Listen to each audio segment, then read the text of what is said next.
Minhas saudações a todos os que me ouvem.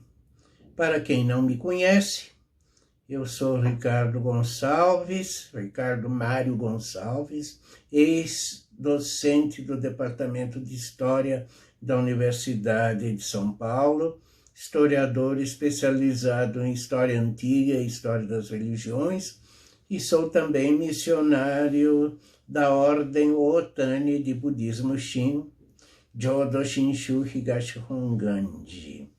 Esta é uma primeira tentativa, um primeiro ensaio de fazermos aí uma série de vídeos aproveitando os modernos recursos, né, da tecnologia para tentar atingir um público maior, né, colocar ao alcance de um público mais vasto algumas noções fundamentais sobre budismo, né?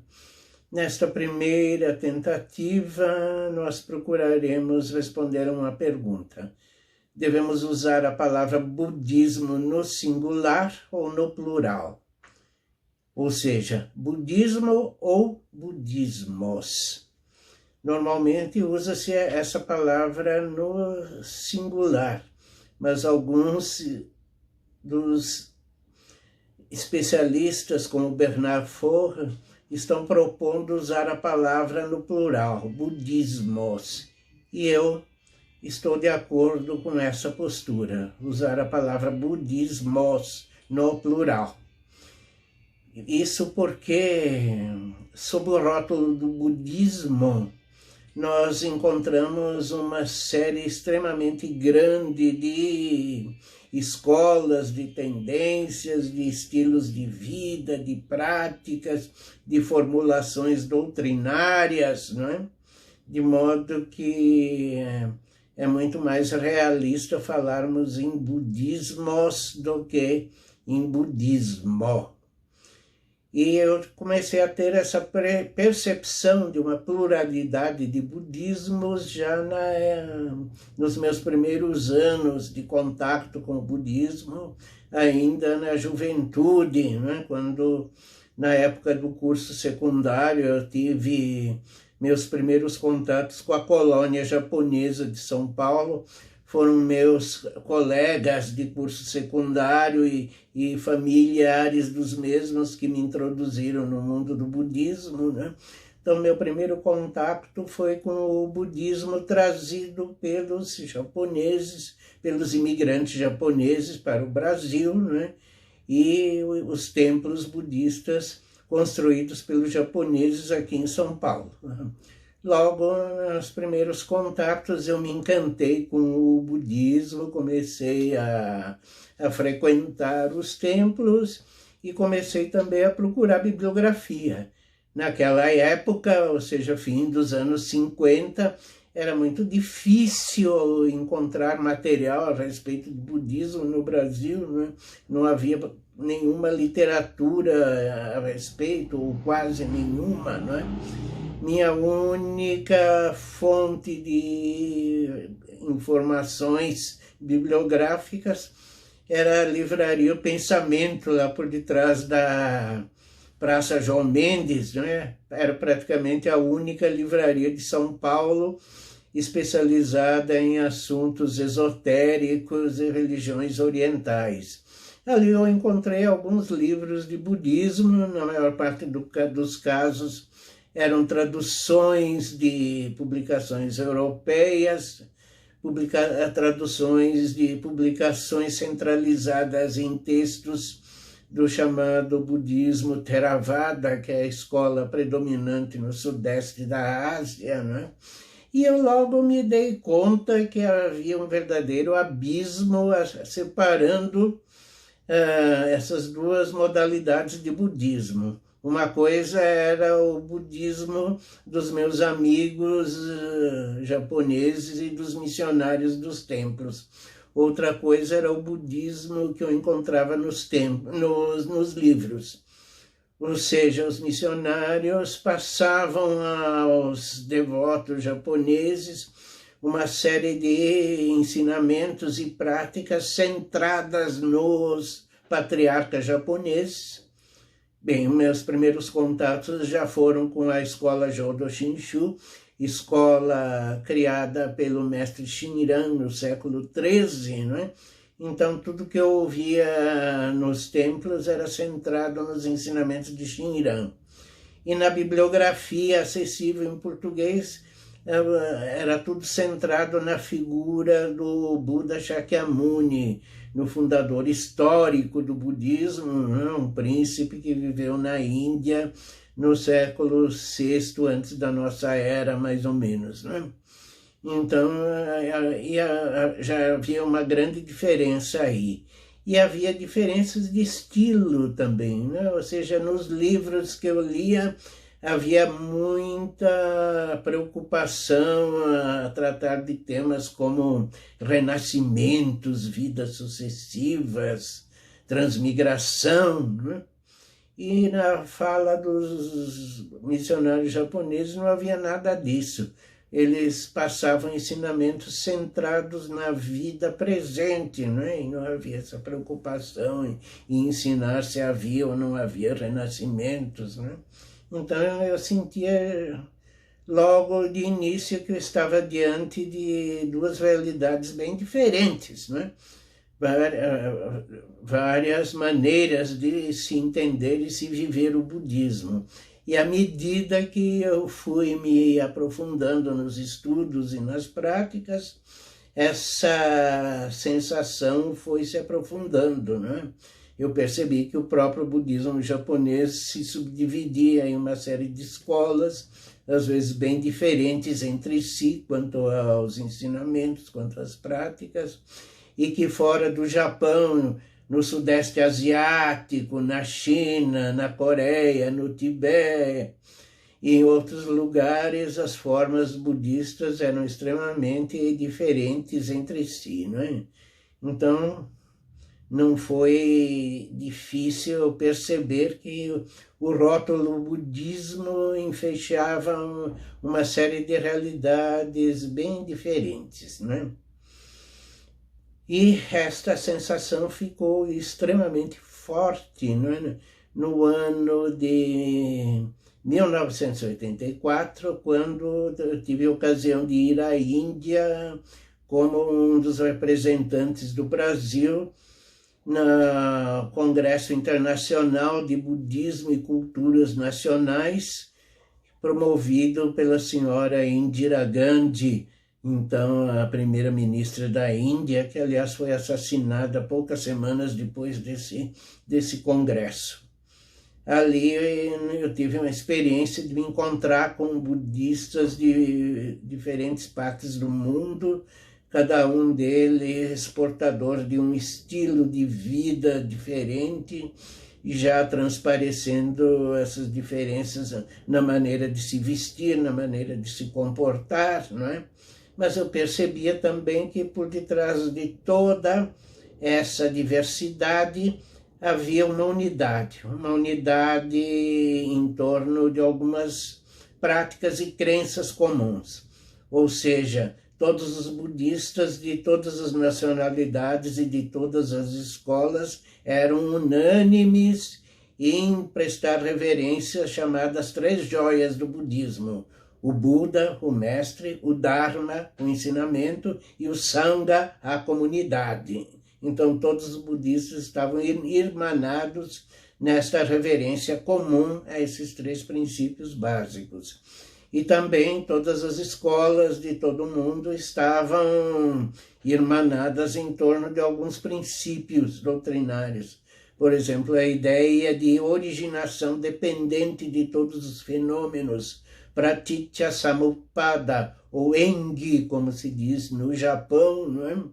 E algumas ideias fundamentais, não é? Como, por exemplo, a impermanência de todas as coisas, a impessoalidade, a não existência de um eu permanente e a possibilidade de todos os seres acessarem um estado de plena tranquilidade mental, o chamado nirvana. Isto era comum a todos eles, mas como ensinar isto, como vivenciar isto.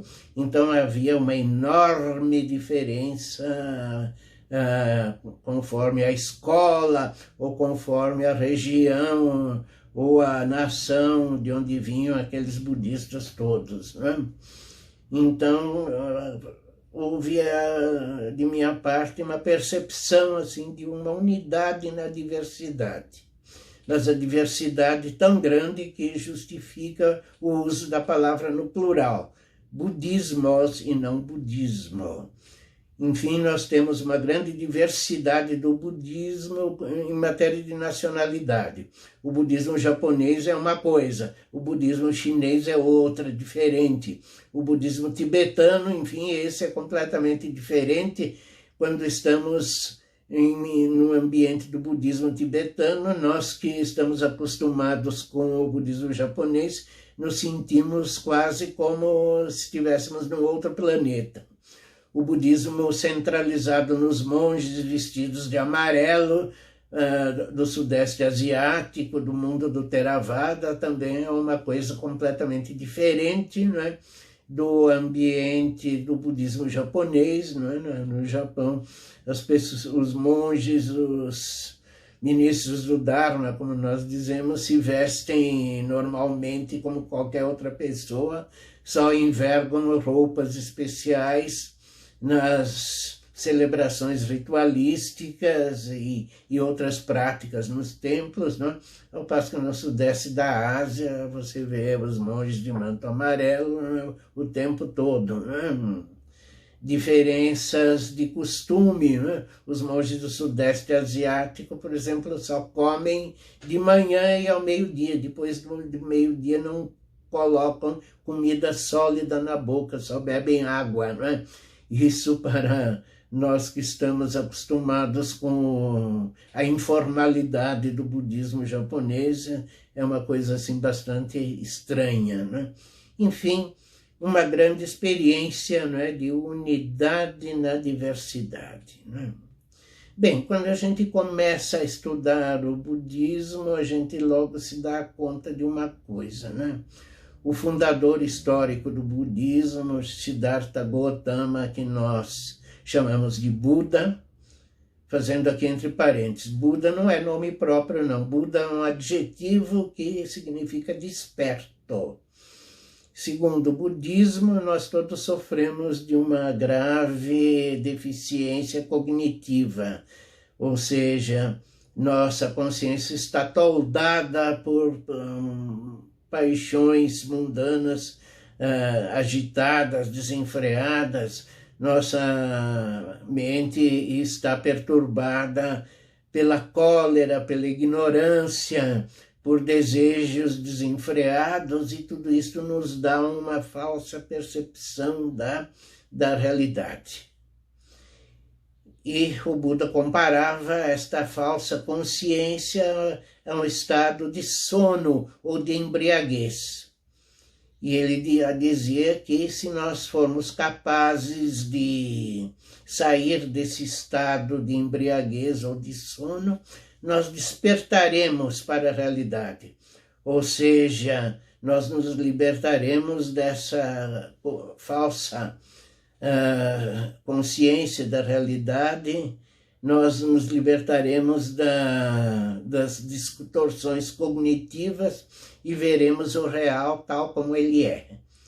O Buda exatamente teria sido, na nossa tradição, o primeiro desperto, o primeiro a se livrar das ilusões, das falsas percepções cognitivas e alcançar uma visão do real tal como ele é.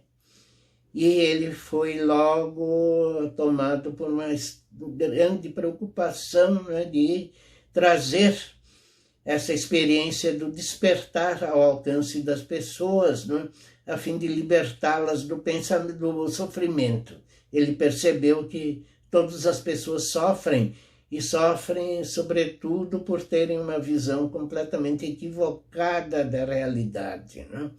Então ele passou o restante de sua vida, acredita-se que ele viveu cerca de 80 anos de idade, que obteve sua experiência de despertar aos 35 anos e teria passado o restante de sua vida, uns 45 anos, a ensinar, a pregar aos que o quisessem ouvir o caminho do despertar, né? O caminho do despertar do sono, da ilusão, né? Para uma visão adequada do real. Mas ele percebeu também que as pessoas eram muito diferentes entre si, pessoas de características, de temperamentos, de visões do mundo inteiramente diferentes, e que era necessário adequar as formas de ensinamento às possibilidades de compreensão, não é, dos seus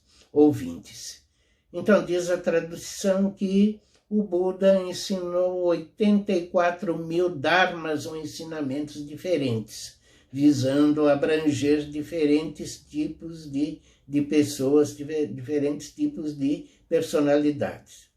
E dessas 84.000 maneiras diferentes de ensinar, teriam nascido, então, as chamadas escolas, né, budistas, né, bastante diferentes entre si, né?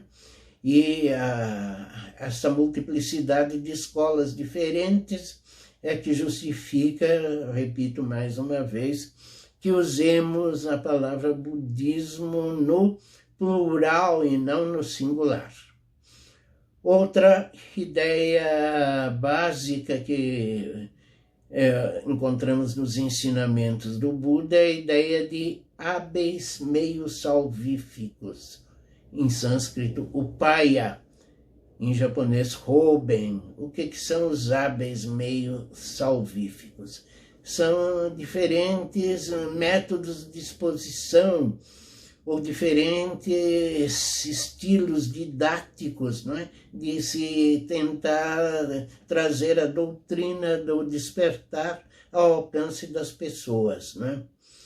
Esse conceito de hábeis meio salvíficos é privativo do budismo, né? Aqui no Ocidente não encontramos nada de parecido com isso, mas é um conceito básico que ajuda a entender esta questão da unidade e da diversidade.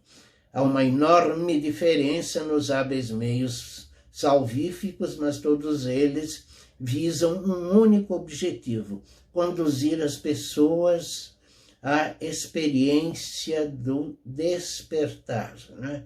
Ou seja, acordar do mundo das ilusões, abrir os olhos e ver o mundo do real tal como ele é, né? Sem distorções cognitivas, né?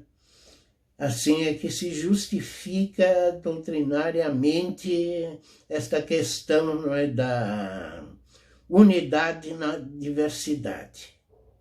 Uma unidade de polos de devoção.